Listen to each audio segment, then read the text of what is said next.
എൻ്റെ എല്ലാ കൂട്ടുകാരും സുഖമായിട്ട് സന്തോഷമായിട്ട് ഇരിക്കുന്നു വിശ്വസിക്കുന്നു. അപ്പോൾ ഇന്ന് നല്ല രണ്ട് ഫെർട്ടിലൈസറാണ് നിങ്ങൾക്ക് വേണ്ടി ഷെയർ ചെയ്യുന്നത്.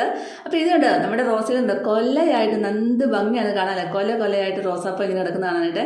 ഇതിൻ്റെ കമ്പ് വേണ്ടവരുണ്ടെ പറയണം, ഞാൻ തരാം കേട്ടോ. നല്ല ഭംഗിയായിട്ട് കൊല്ലയായിട്ട് പൂക്കളുണ്ടാകുന്ന റോസയാണ് കേട്ടോ. നമ്മൾ അതിനനുസരിച്ച് വളം ചെയ്ത് കൊടുക്കണം കേട്ടോ, ഇല്ലെങ്കിൽ അങ്ങനെയൊന്നും ഉണ്ടാകത്തില്ല. 3, 4, 5, 6 പൂ ഉണ്ടായിട്ട് അങ്ങ് നിൽക്കും കേട്ടോ. അതുപോലെ നമ്മുടെ ചെത്തി നോക്കി നല്ല കട്ട കുത്തിയാണ് പൂത്ത് നിൽക്കുന്നത്. ഇതിന് ഞാൻ നമ്മുടെ ഫെർട്ടിലൈസർ കൊടുക്കുന്നുണ്ട്. അതുപോലെ നമ്മുടെ റോസുകളെല്ലാം നല്ല കട്ട കുത്തികളാണ് പൂക്കൾ ഉണ്ടാവുന്നത്. നല്ല ഭംഗിയാണ്, കൊല്ലയായിട്ട് പൂക്കളൊക്കെ ഉണ്ടായി. നമ്മുടെ മുറ്റത്ത് ഇങ്ങനെ നിറച്ച് നിൽക്കുന്ന റോസാ ചെടികൾ ഇങ്ങനെ വെള്ള, മഞ്ഞ, റോസ് അങ്ങനെ പല കളറിൽ ഇങ്ങനെ നിൽക്കുന്ന കാണുന്നത് എന്ത് ഭംഗിയല്ലേ. ഇപ്പം നമ്മുടെ റോസകളെല്ലാം നല്ല ഭംഗിയായിട്ട് തന്നെ വരുന്നുണ്ട്. അപ്പം നമ്മൾ ഓരോ ഫെർട്ടിലൈസറും മാറി മാറി ഒഴിച്ചു കൊടുക്കുന്നുണ്ട്. അതിൻ്റെ റിസൾട്ടാണ് നമുക്ക് കിട്ടുന്നത്. അപ്പോൾ തീർച്ചയായിട്ടും നിങ്ങൾ എൻ്റെ വീഡിയോസൊക്കെ ഒന്ന് കാണാത്തവരുണ്ടെങ്കിൽ ഫോളോ ചെയ്യാൻ മറക്കല്ലേ. പുതിയതായിട്ട് കാണുന്ന കൂട്ടുകാർ ആരെങ്കിലും ഉണ്ടെങ്കിൽ പ്ലീസ് എൻ്റെ ചാനൽ സബ്സ്ക്രൈബ് ചെയ്ത് സപ്പോർട്ട് ചെയ്തൊരു കുഞ്ഞ് ലൈക്ക് തരാനും മറന്നുമല്ലോ കേട്ടോ. അപ്പോൾ നമ്മുടെ റോസാ ചെടിയും ഏത് ചെടികളാണെങ്കിലും നല്ല ഹെൽത്തി ആയിട്ട് വളരാനായിട്ട്, നിറയെ പൂക്കളൊക്കെ ഉണ്ടാകാനായിട്ടും, അതുപോലെ തന്നെ നമ്മുടെ ചെടികൾ നല്ല പച്ചപ്പ് കിട്ടാനായിട്ട്, നല്ല പച്ച നിറം കിട്ടാനായിട്ട്, ചില ചെടികളൊക്കെ ഒരുമാതിരി കളർ നിറഞ്ഞ ഇലയൊക്കെ ആയിട്ട് നിൽക്കുന്നതാണല്ലേ, അതിനൊക്കെ നല്ലപോലെ സഹായിക്കുന്ന ഒരു ഫെർട്ടിലൈസറാണ് നിങ്ങൾക്ക് വേണ്ടി ഷെയർ ചെയ്യുന്നത്. അപ്പോൾ 2 ഫെർട്ടിലൈസർ കാണിക്കുന്നുണ്ട്, സ്കിപ്പ് ചെയ്യാതെ കാണണം. പിന്നെ ഒരു കാര്യം പറയാനുണ്ട്, എൻ്റെ മിനിയേച്ചർ ആന്തൂറിയം സെയിലിനായിട്ട് തയ്യാറായി നിൽപ്പുണ്ട്. നല്ല ഹെൽത്തി ആയിട്ടുള്ള നല്ല പച്ചപ്പോഴുള്ള നല്ല പ്ലാന്റാണ്. അപ്പം ഞാൻ ഇതെങ്ങനെയാണ് നട്ടു വെച്ചേക്കുന്നതൊക്കെ നിങ്ങൾക്ക് പറഞ്ഞു തരാം. നല്ല റിസൾട്ടാണ് ഇങ്ങനെ നട്ടു വെച്ച് കഴിഞ്ഞാൽ. അപ്പം നമ്മുടെ നേഴ്സറികളിലൊക്കെ മേടിക്കണമെങ്കിൽ 250, 300, 350 ഒക്കെ റേറ്റിൽ കൊടുക്കേണ്ട ഒരു പ്ലാന്റാണിത്. അപ്പം നല്ല ഒരു ഹെൽത്തി ആയിട്ടുള്ള പ്ലാന്റാണ് ഇത്. ഞാൻ 200 രൂപയ്ക്ക് ഡെലിവറി ചാർജ് കൂട്ടി 200 രൂപയ്ക്കാണ് കൊടുക്കുന്നത്. അതുകൂടാതെ ഇതിൻ്റെ കൂട്ടത്തിൽ ഞാൻ റോസയുടെ കമ്പും കൂടെ ഫ്രീ ആയിട്ട് വെക്കുന്നുണ്ട്. അതായത് വെള്ള കൊലയായിട്ട് ഞാൻ ഇതിനകത്ത് ആദ്യം കാണിച്ച ആ റോസ കൊലയായിട്ടുള്ള പൂക്കളുണ്ടാകുന്ന റോസയും, പിന്നെ ഒരു എന്താ പറയുക റോസ് കളറുള്ള റോസയും, പിന്നെ ഒരു റെഡ് കളറുള്ള റോസയുടെ കമ്പും കൂടെ വെക്കുന്നുണ്ട്. അപ്പോൾ തീർച്ചയായിട്ടും വേണമെന്നുള്ളവരെ കോൺടാക്ട് ചെയ്യാൻ മറക്കരുത്. കോൺടാക്ട് നമ്പർ വീഡിയോയുടെ താഴെയും അതുപോലെ തന്നെ കമൻറ്റ് ബോക്സിലും കൊടുത്തേക്കാം കേട്ടോ. നല്ല ഹെൽത്തി ആയിട്ടുള്ള പ്ലാന്റാണ്.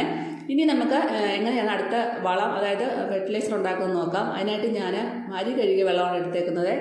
അരി കഴുകിയ വെള്ളത്തിനകത്തേക്ക് ഞാൻ 1 ടേബിൾ സ്പൂൺ എപ്സം സോൾട്ട് ഇട്ട് ഇളക്കി കൊടുക്കുകയാണ്. കാരണം എപ്സം സോൾട്ട് നമ്മുടെ ചെടികൾ ഹെൽത്തി ആയിട്ട് വളരാനായിട്ടും, അതുപോലെ തന്നെ നല്ല പച്ചപ്പ് ഇല, നല്ല ഗ്രീൻ ഷെയ്ഡ് ഇലകൾക്ക് കിട്ടാനായിട്ടും, നല്ല കരുത്തോടുകൂടി വളരാനായിട്ടും ഒക്കെ എപ്സം സോൾട്ടിന് ഒരുപാട് ഗുണങ്ങളുണ്ട്. ഈ എപ്സം സോൾട്ട് കൊടുക്കുന്നത് നമ്മൾ എപ്പോഴും ഓടിച്ചെന്ന് കൊടുക്കണ്ട.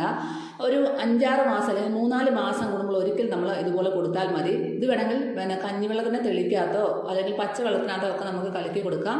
ഇത് അരി കഴുകിയ വെള്ളത്തിനകത്താണ്. 1 ലിറ്റർ അരി കഴുകിയ വെള്ളത്തിനകത്തേക്ക് എല്ലാം കൂടെ വെള്ളവും അരി കഴുകിയ വെള്ളവും എല്ലാം കൂടെ കൂട്ടി 1 ലിറ്റർ വെള്ളം മൊത്തം ഉണ്ട്.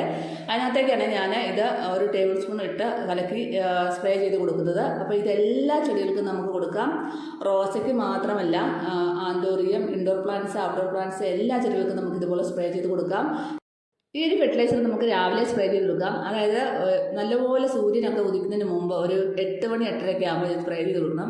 ഇളം വെയിലടിക്കുന്ന സമയത്തില്ലേ, ആ സമയത്താണ് ഞാനിത് സ്പ്രേ ചെയ്ത് കൊടുക്കുന്നത്. നല്ലൊരു റിസൾട്ടാണ്. ഈ ആന്തോറിയത്തിനൊക്കെ സ്പ്രേ ചെയ്ത് കൊടുത്താൽ നല്ല പച്ച ഇലകളായിട്ട് നല്ല ഗ്രീൻ ഷെയ്ഡായിട്ടുള്ള ഇലകൾ നമുക്ക് കിട്ടും. നല്ല പുതിയ തളർപ്പുകളൊക്കെ വരാൻ തുടങ്ങും. നല്ല ഷൂട്ടൊക്കെ വരാൻ തുടങ്ങും. അപ്പം നിങ്ങൾ തീർച്ചയായിട്ടും ഇത് ട്രൈ ചെയ്ത് നോക്കാൻ മറക്കല്ലേ. അപ്പോൾ ആന്തോറിയം വേണ്ടവരുണ്ടെങ്കിൽ പറയണം കേട്ടോ. നല്ല ഹെൽത്തി ആയിട്ടുള്ള പ്ലാന്റാണ്. പെട്ടെന്ന് ആന്തോറിയം വളരാനുള്ള ടിപ്പും കൂടെ എന്നാ പോട്ടിമിക്സ് എന്നൊക്കെ ഞാൻ പറഞ്ഞു തരാം. നല്ല റിസൾട്ടാണ്. ഇനി നമുക്ക് അടുത്തായിട്ട് നല്ലൊരു ഫെർട്ടിലൈസറാണ് കാണിക്കുന്നത്. അതും നമ്മുടെ റോസയിലെ കട്ട കുത്തി, ഞാൻ ആദ്യം ഇതിൻ്റെ വീഡിയോയുടെ തുടക്കത്തിലെ പൂക്കൾ കാണിച്ചില്ലേ, അതുപോലെ കൊലയായിട്ട് പൂക്കൾ ഉണ്ടാകാൻ സഹായിക്കുന്ന ഒരു വളമാണ്. ഇത് നമ്മുടെ പച്ചച്ചാണകമാണ്. പച്ചച്ചാണകം കിട്ടത്തില്ലാത്തവരുണ്ടെങ്കിൽ ചാണകപ്പൊടി ആണെങ്കിലും മതിയേ. അപ്പോൾ ഈ ചാണകപ്പൊടിയും അല്ലെങ്കിൽ പച്ചച്ചാണകം 1 ചിരട്ട പച്ചച്ചാണകം എടുത്തിട്ടുണ്ട് ഞാൻ. എന്നിട്ട് ഇത് നമ്മുടെ എന്താ പറയുക മീൻ കഴുകിയ വെള്ളം, മീൻ കഴുകിയ വെള്ളമോ അല്ലെങ്കിൽ നമ്മുടെ ചിക്കൻ കഴുകിയ വെള്ളമോ ബീഫിൻ്റെ ഇത് കഴുകിയ വെള്ളമോ ഏതെങ്കിലും ആവാം. ഇല്ലെങ്കിൽ വെറും വെള്ളത്തിലാണെങ്കിൽ കുഴപ്പമില്ല. അപ്പോൾ ഇത് നന്നായിട്ട് ഇളക്കി കൊടുക്കുക. ഇതിനകത്തേക്ക് പിന്നെ നമുക്ക് 1 നെല്ലിക്ക വലുപ്പത്തിലുള്ള ശർക്കര പീസ് ഇട്ട് കൊടുക്കാം. ഈ ശർക്കര പീസ് അതായത് ബാഡ് സ്മെല്ലും കാര്യങ്ങളും ഒന്നും ഉണ്ടായിട്ടില്ല. അതുപോലെ തന്നെ മണ്ണിലുള്ള നല്ല സൂക്ഷ്മാണുക്കളെ വർദ്ധിപ്പിക്കാൻ ഈ ശർക്കര ഒരുപാട് സഹായകമാകുന്നു. അപ്പം ഞാൻ ഇപ്പം തന്നെയാണ് കൊടുക്കുന്നത്, അധികം ദിവസം വെക്കുന്നില്ല. നിങ്ങൾക്ക് വേണമെങ്കിൽ 2-3 ദിവസം വെച്ചിട്ട് കൊടുക്കാവുന്നതാണ് കേട്ടോ. അത് നല്ല റിസൾട്ടാണ്. ഇത് നമുക്ക് അടച്ചു വെച്ചിരുന്നു കഴിഞ്ഞാൽ കുറച്ച് 1 കപ്പിൽ എടുത്തിട്ട് കുളിക്കും തോറും കുറച്ചുകൂടെ വെള്ളം കൂട്ടി കൊടുക്കണം. ഓരോ കപ്പ് എടുത്തിട്ട് അതിനകത്തേക്ക് 1-2 ലിറ്റർ വെള്ളം ഡൈല്യൂട്ട് ചെയ്തിട്ട് കൊടുത്താൽ മതി. ഇപ്പം ഞാൻ ഈ ഒരു ഇതിനകത്തേക്ക് ഒരു 3-4 ലിറ്റർ വെള്ളം എക്സ്ട്രാ ഒഴിക്കുന്നുണ്ട്. അതായത് ബക്കറ്റ് നിറച്ച് നന്നായിട്ട് ഒഴിച്ച് 3/4 ബക്കറ്റൊക്കെ ആക്കിയിട്ടാണ് ഞാൻ എടുക്കുന്നത്. അപ്പോൾ ഇപ്പം അധികം കുളിക്കാത്തതുകൊണ്ട് തന്നെ ഒരുപാട് വെള്ളം ഒത്തിരി ഒഴിക്കേണ്ട ആവശ്യമില്ല. നമുക്ക് ആവശ്യാനുസരണം വെള്ളം ഒഴിച്ചിട്ടൊന്ന് ഡയല്യൂട്ട് ചെയ്തെടുത്താൽ മതി കേട്ടോ, നേർപ്പിച്ചെടുത്താൽ മതി. അത്രയ്ക്ക് നല്ലൊരു ഫെർട്ടിലൈസറാണ് ഇത്. നമുക്ക് 5 ദിവസം കൂടുമ്പോൾ ഒരിക്കലും നമ്മുടെ ചെടികൾക്ക് കൊടുക്കാവുന്നതാണ്.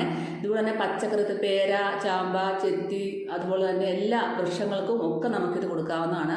റോസയ്ക്കൊക്കെ കൊടുത്താൽ കട്ട കുത്തി പൂക്കൾ ഉണ്ടാകുന്നുള്ള കാര്യം ഉറപ്പാണ്. നിങ്ങൾ എന്തായാലും ഒന്ന് പരീക്ഷിച്ച് നോക്കുക, എന്നിട്ട് നിങ്ങൾ അതിൻ്റെ റിസൾട്ട് പറയുക കേട്ടോ.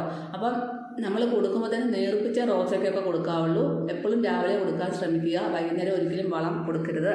മിക്കവർക്കും അറിയാത്തൊരു കാര്യമാണ്, റോസയ്ക്ക് എല്ലാവരും രാത്രിയിൽ കൊണ്ട് വെള്ളം ഒഴിച്ചു കൊടുക്കും. അപ്പോഴാണ് ഈ ഇലകൾ മഞ്ഞ നിറമൊക്കെ ആയിട്ട് പോകുന്നത്.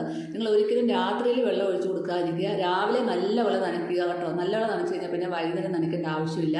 പിറ്റേ ദിവസം രാവിലെ നനച്ചാൽ മതി. എന്നാൽ മാത്രമേ നമ്മുടെ ചെടിയിൽ നല്ലവണ്ണം പൂക്കൾ ഉണ്ടാകത്തുള്ളൂ. അപ്പോൾ ഇതൊക്കെ വളരെയധികം ശ്രദ്ധിക്കേണ്ട കാര്യമാണ്. റോസയെ സ്നേഹിക്കുന്ന ഒരുപാട് പേരുണ്ടെന്ന് എനിക്കറിയാം. അവർ ഈ കാര്യങ്ങളൊക്കെ ഒന്ന് ശ്രദ്ധിച്ചു പോയാൽ വളങ്ങളൊക്കെ കറക്റ്റ് രീതിയിൽ കൊടുക്കുക. അതുകൊണ്ട് തന്നെ പെസ്റ്റിസൈഡ് നാച്ചുറൽ നമ്മുടെ വീട്ടിൽ തന്നെയുള്ള ജൈവ കീടനാശിനിയൊക്കെ ഇടയ്ക്ക് അടിച്ചു കൊടുക്കുക. പിന്നെ ഇടയ്ക്ക് എക്സോഡസ് അടിച്ചു കൊടുക്കുക. അതുപോലെ തന്നെ ഇടയ്ക്കൊരു രാസവളം ചെയ്ത് കൊടുക്കുക. ഇങ്ങനെ ഓർഡറിൽ ഓരോ കാര്യം ചെയ്യുകയാണെങ്കിൽ തീർച്ചയായിട്ടും നമ്മുടെ റോസ നല്ലവണ്ണം പൂക്കുമെന്നുള്ള കാര്യം ഉറപ്പാണ്. 100% എനിക്ക് കിട്ടിയ റിസൾട്ടാണ് നിങ്ങൾക്ക് ഷെയർ ചെയ്തത്. അപ്പോൾ ഈ ഒരു ഫെർട്ടിലൈസർ എല്ലാവരും ചെയ്ത് നോക്കാൻ മറക്കല്ലേ. റോസകൾക്കെല്ലാം ഇതുപോലെ ഒഴിച്ചു കൊടുക്കാം, ഏത് ചെടികൾക്കും ഒഴിച്ചു കൊടുക്കാം. റോസേനെ പ്രത്യേകം എടുത്തു പറയുന്നത്, റോസ എനിക്ക് ഒരുപാട് ഇഷ്ടമുള്ളതും കുറേ റോസകൾ ഉള്ളത് കൊണ്ടുമാണ് ഞാൻ അങ്ങനെ പറയുന്നത് കേട്ടോ. ഏത് ചെടികൾക്കും ഇതുപോലെ തന്നെ നമ്മുടെ ആ ഒരു ജറബറ ചെടിക്കൊക്കെ ഒഴിച്ചു കൊടുക്കാം കേട്ടോ. നല്ല റിസൾട്ടാണ്. പെട്ടെന്ന് തന്നെ പുതിയ തളർപ്പ് വരുന്നതായിട്ട് കാണാൻ സാധിക്കും. അപ്പോൾ തീർച്ചയായിട്ടും ഈ ഒരു ഫെർട്ടിലൈസർ നിങ്ങൾ എല്ലാവരും ചെയ്ത് നോക്കാൻ മറക്കല്ലേ. ഒരു കാര്യം ഓർക്കുക, 15 ദിവസം കൂടുമ്പോൾ ഒരിക്കൽ മാത്രമേ കൊടുക്കാവുള്ളൂ. എല്ലാ വളവും ഓടിച്ചെന്ന് ഒന്നിച്ച് ഒഴിച്ചു കൊടുക്കുക. ഞാൻ ഈ വീഡിയോയിൽ എപ്പോഴും ഡെയിലി കാണിക്കുന്നുണ്ട് ഫെർട്ടിലൈസർ. അതെല്ലാം കൂടി ഒന്നിച്ച് ഒഴിച്ചു കൊടുക്കരുത്. കുറേശ്ശെ മാത്രം ഒഴിച്ചു കൊടുക്കാൻ ശ്രമിക്കുക, 15 ദിവസം കൂടുമ്പോൾ ഒരിക്കൽ. അപ്പോൾ എല്ലാവരും ട്രൈ ചെയ്തുകൊണ്ട് റിസൾട്ട് പറയാൻ മറക്കല്ലേ. അടുത്തൊരു വീഡിയോ ആയിട്ട് കാണാം.